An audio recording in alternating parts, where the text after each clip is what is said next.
toss, focus not on raising the arm up because this puts your arm in an impinged position. What you want to do is very fluidly, as you execute your toss, focus on just raising your non-dominant shoulder. For righties, that's your left shoulder, up as you toss, and automatically you're gonna get into this perfectly laterally tilted position, ready to spring up into that serve with that effortless power. Let's go. Now with your body, the way that you wanna focus, I learned this from Rick Macy, is when you're accelerating, rather than, oh my gosh, I really gotta get this in, tighten up. No, commit, channel the nervous energy into your legs, into your feet, focus on driving your legs, reaching up and making that crystal clean contact right above the body, which by hitting the ball at the highest point, it's gonna maximize that first serve percentage.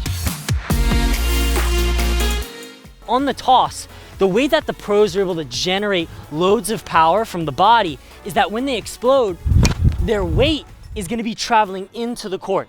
So what Mason's gonna focus on right now is as you toss and bend, you're gonna toss inside the court, freeze, and then actually fall inside the court just like that, getting that forward weight shift from the lower body. All right, let's knock out about 10 reps.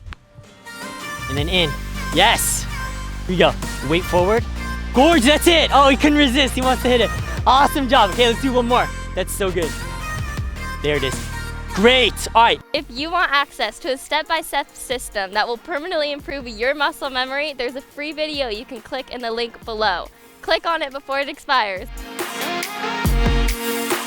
You're gonna learn the core key fundamentals that every single top player in the world does on every single second serve, and I'm gonna make it really simple and applicable for you the next time you step on the court. So let's go ahead and dive right into those checkpoints that's gonna allow you to start generating massive topspin on your second serve. We're gonna build it from the ground up. The first checkpoint that you wanna achieve on your second serve, with your stance, you wanna make sure that your right leg is positioned behind the left. This is gonna allow you to get that hip rotated towards the side fence just like that. This allows you, when you accelerate, to generate more rotational speed from the core. The second checkpoint that you wanna implement on your second serve is the positioning of your trunk. A really common mistake that a lot of players make when they try to hit their second serve is they won't get their chest to go back. Instead, they'll have their chest like this, which doesn't really allow them to generate topspin, but it's more of a side spin shot like that. So really key is that you want to get that torso leaning back. With your racket, your acceleration is now way better. You can still have even more of that pro drop. Your racket is still opening a little bit. So in drill number one, we're gonna have you start with your elbow up and the edge to this outside, just like that. Perfect. So this is the position that you're gonna wanna achieve on every serve, just like that. This is so good. Now, from this position, what you wanna do is raise the entire racket directly up and then internally rotate the shoulder and finish just like that. Perfect. So you're gonna emphasize tossing, internally rotating, and finishing just like that to get that perfect edge position. Here we go, let's do about 10 reps. Good edge. That's awesome. That was your best edge right there. Super important.